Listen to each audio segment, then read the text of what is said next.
Topik yang akan kami angkat dalam Editor's View akhir pekan ini adalah terkait arah pemberitaan dan juga reaksi redaksi terkait dengan hasil drawing putaran ketiga babak klasifikasi Piala Dunia. Langsung saja kita akan lihat artikelnya seperti apa. Ini yang pertama adalah kualifikasi Piala Dunia 2026 Indonesia di grup C lawan Jepang Arab.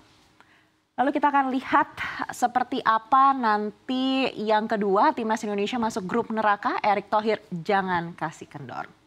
Dan untuk mengulas isu ini sudah hadir di studio CNBC Indonesia, Managing Editor CNBC Indonesia Muhammad Iqbal, serta Editor CNBC Indonesia Wiji Nurhayat. Mas Iqbal dan Mas Wiji apa kabar? Wah udah pakai jersey bola nih ya, semangat sekali sebenarnya mendukung Timnas. Betul, semangat walaupun masuk grup neraka. Nah ini dia, sayang sekali di tengah semangat kita nih udah mau mendukung Timnas, tapi kualifikasinya malah di grup neraka. Kita lihat seberapa besar sih peluang sebenarnya di atas kertas untuk kita bisa memenangkan babak kualifikasi ini. Apalagi belum ada sejarah sebelumnya Indonesia pernah menang melawan Jepang ataupun Australia. Betul.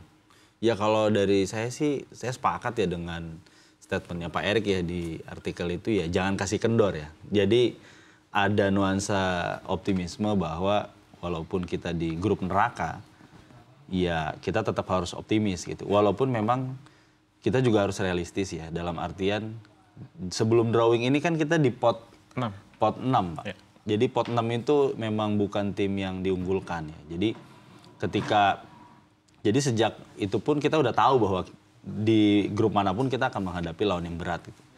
Cuma memang pas kemarin keluar hasilnya dan ternyata kita dengan 3 langganan Piala Dunia, Jepang, Australia, dan Arab Saudi, tentu kita harus realistis pada akhirnya.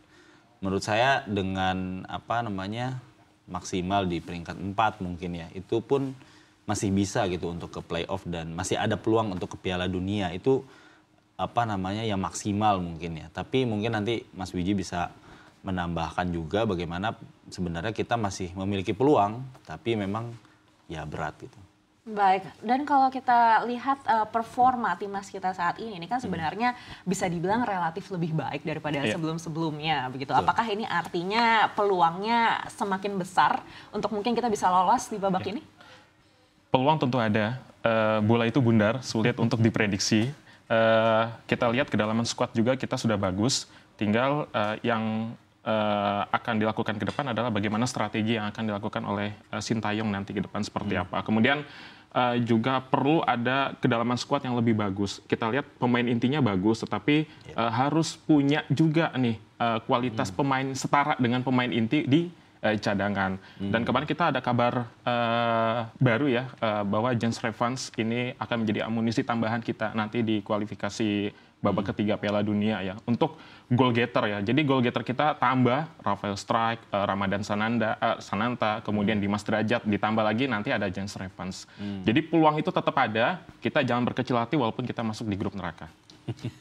Tapi sebesar apa kita harus menaruh harapan gitu kalau Anda lihat Mas Iqbal gitu ya, meskipun saat ini kita sedang berusaha nih strategi apa kira-kira yang bisa ditetapkan Sintayong. Kalau menurut Anda strategi apa yang mungkin bisa membuat kita paling tidak nih setara dengan tim-tim lain? Ya memang kalau dari segi matematikanya paling realistis ya kita di peringkat 4 karena jadi skemanya kan setelah di putaran terakhir ini, itu kan peringkat 1 dan 2 lolos langsung ke Piala Dunia. Kemudian ada peluang di peringkat ketiga dan 4, itu mereka bisa playoff dengan peringkat 3 dan keempat di 2 grup lainnya. Terus kemudian nanti beradu segala macam, nanti baru bisa lagi, masih ada peluang lagi ya. Kalau misalkan di fase itu peringkat kedua gitu. Untuk kemudian beradu lagi, kemudian nanti playoff melawan benua lain ya. Betul, zona lain. Wakil dari zona lain, bukan zona Asia. Jadi memang jalannya memang ada, peluangnya itu memang ada. Tapi kita harus realistis juga bahwa peringkat FIFA kita tuh paling rendah. Ya Pak Wiji ya. Di grup ini gitu. Jadi memang secara matematikanya begitu. Tapi yang harus kita lihat adalah timnas di eranya Pak Erick Thohir sebagai ketua umum. Dan di kepemimpinannya Sintayong memang ada progres. Ketika kemarin juara SEA Games, kemudian kemarin juga Piala Asia juga penampilannya bagus ya. Penampilannya juga bagus walaupun tersingkir di babak pertama. Kemudian kemarin yang paling fresh mungkin Piala Asia U23. Kita sampai semifinal. Itu kan bahkan hampir masuk ke Olimpiade. Walaupun kalah dengan Ginia. Jadi ada progres gitu ya. Tapi kembali lagi nanti bukan cuma masalah taktik ya. Pada akhirnya mungkin kita harus memaksimalkan juga ketika bermain di Jakarta. Di kandang, betul. Di GBK. Karena kan penonton kita kan apa ya Pak, terornya juga, antusiasmenya juga luar biasa. Harapannya ketika bermain di kandang, mungkin di grup ini ya melawan Cina atau Bahrain ya mungkin kita bisa menang mungkin ya secara matematikanya. Tapi kan melawan yang lain mungkin ya katakan kita memberikan perlawanan. Dan kita sebagai penonton kan harapannya bisa menikmati juga melihat pemain-pemain kelas dunia itu. Yang akhirnya bisa bermain di Jakarta, misalkan pemain-pemain Jepang yang sekarang beredar di Liga Inggris, di Liga Jerman gitu ya. Pemain Australia pun demikian gitu sih. Jadi memang kita mengatur ekspektasi lah. Jadi jangan sampai juga ketika nanti kita di babak grup kemudian kalah atau seperti apa, netizen kemudian membuli lagi seperti itu kan. Itu kan apa ya, kita harus mengukur ekspektasi gitu. Kita di posisi mana gitu. Baik, tapi biasanya kalau di kandang sendiri ini justru tekanannya lebih besar, akhirnya pemain-pemainnya bermainnya justru tidak sebaik ketika bermain di luar begitu. Lalu sebagai netizen nih, arah redaksi seperti apa? Mungkin untuk mengarahkan agar mungkin tekanannya tidak terlalu besar di dalam negeri. Ya, ekspektasi netizen biasanya tinggi ya terhadap timnas ya. Apalagi ketika timnas sekarang kualitasnya makin bagus, kemudian progresnya juga makin oke gitu. Kemudian pencapaian kemarin di Piala Asia U23 kita sampai semifinal. Artinya ini berjalan terus dan pasti netizen atau masyarakat Indonesia ini ekspektasinya bahkan lebih, udah kita tanggung nih, sudah masuk ke babak ketiga. Kita lanjut deh, kita harus mati-matian, sudah basah ya udah harus mandi gitu loh. Nah tapi bagaimanapun kita harus menghargai apa yang telah dilakukan oleh timnas dan juga pelatih dan kepengurusan PSSI bahwa progres ketika sudah masuk ke babak ketiga kualifikasi Piala Dunia ini sudah cukup baik. Ya.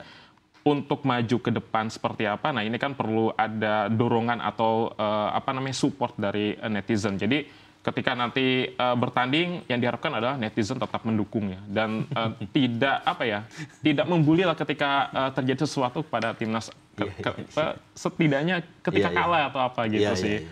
Iya, karena tentu bukan hanya netizen yang ingin menang, tapi pelatih dan pemain pun semuanya ingin menang begitu ya. Betul. Coba kita lihat lebih dalam lagi untuk lawan-lawan yang ada di grup ini. Kalau kita lihat terhadap Australia, terakhir kali di Piala Asia babak 16 besar itu 4-0 melawan kita kalah 4-0, betul. Ya. Kalau Anda lihat Mas Iqbal, karakteristik Australia seperti apa nih yang mungkin bisa kita manfaatkan dan menjadi pelajaran untuk di kali ini? Ya kalau Australia kan memang tipikal mungkin secara fisik kan mereka seperti negara Eropa ya. Kemudian beberapa pemainnya juga beredar di liga-liga Eropa gitu. Jadi memang di Liga Eropa, sebenarnya pemain Indonesia juga ada di Liga Eropa. Cuman kan kelasnya adalah berbeda. Ada yang di Liga Primer. Sementara kalau Indonesia kan ya mungkin di Liga Belanda ya. Ada gitu. Tapi di Liga Italia mungkin yang Jai Izes mungkin yang sekarang lagi hits ya. Di Venezia gitu. Tapi secara overall memang Australia dengan sejarah panjangnya yang sangat dominan di zona Pasifik ya, kemudian dia bergabung ke Asia, itu kan memang jadi ya menurut saya ini salah satu lawan berat dan dia juga langganan untuk masuk ke Piala Dunia gitu. Jadi menurut saya ketika menghadapi Australia, saya pikir ketika kita bisa mencuri 1 poin dari 2 kali pertemuan itu sudah maksimal. Sudah merupakan progres yang baik begitu ya. Kalau terhadap Jepang, Anda lihat karakteristiknya seperti apa Mas Uci? Iya, di Piala Asia 2023 lalu kita sebenarnya memberikan perlawanan bagus ya terhadap Jepang ya, walaupun akhirnya kita kalah dengan skor 3-1. Kalau dilihat dari segi fisik sebenarnya sekarang pemain timnas kita dengan timnas Jepang nggak jauh berbeda gitu. Karakter pemain Jepang adalah dia cepat gitu, dan sekarang yang kita butuhkan adalah bagaimana kita membatasi pergerakan cepat dari pemain Jepang gitu. Nah di sisi belakang kita kan sudah ada J.I. Jazz ya, kemudian ada Hapner. Kemudian kita juga berharap Elkan Bagot juga masih akan main di timnas ya, walaupun sekarang masih ada beberapa polemik yang harus diselesaikan oleh PSSI terkait dengan Elkan gitu. Jadi permainan cepat yang dilakukan oleh Jepang ini yang harus kita bendung dengan ya tadi penguatan di sisi pertahanan kita sih. Baik, Anda sendiri melihat Mas Iqbal, ramuan Sintayong harus seperti apa untuk mungkin bisa menghadapi lawan-lawan yang berat ini? Iya, saya sepakat ya dengan Mas Wiji ya bahwa tim intinya memang sudah oke. Jadi dari sisi permainan, kekompakan gitu ya. Cuma memang kendala timnas itu dalam beberapa kesempatan yaitu ketika pemain cadangan masuk. Jadi pemain cadangan kualitasnya memang berat ya. Jadi mungkin di Piala Asia kemarin itu kan terlihat sekali ya. Sintayong sangat memaksakan sampai menit 70, sampai menit 75 baru mengganti pemain gitu. Jadi kan terlihat ada keterbatasan opsi di situ. Ya harapannya kan ini baru akan bertanding kan nanti bulan September. Artinya kan masih ada jeda waktu sekitar kurang lebih 3 bulan lah untuk mempersiapkan diri gitu ya. Harapannya dalam periode-periode ini mungkin ada tambahan pemain diaspora misalkan yang kemarin Jens Raven itu mungkin nanti akan ada lagi pemain-pemain diaspora mungkin yang ditunggu tuh Martin Paes mungkin kiper penjaga gawang yang bermain di Amerika gitu ya. Ya mungkin nanti dalam kurun waktu ini kita lihat lah kalau memang merata itu antara inti dan cadangannya saya rasa mungkin kita bisa berbicara lebih banyak.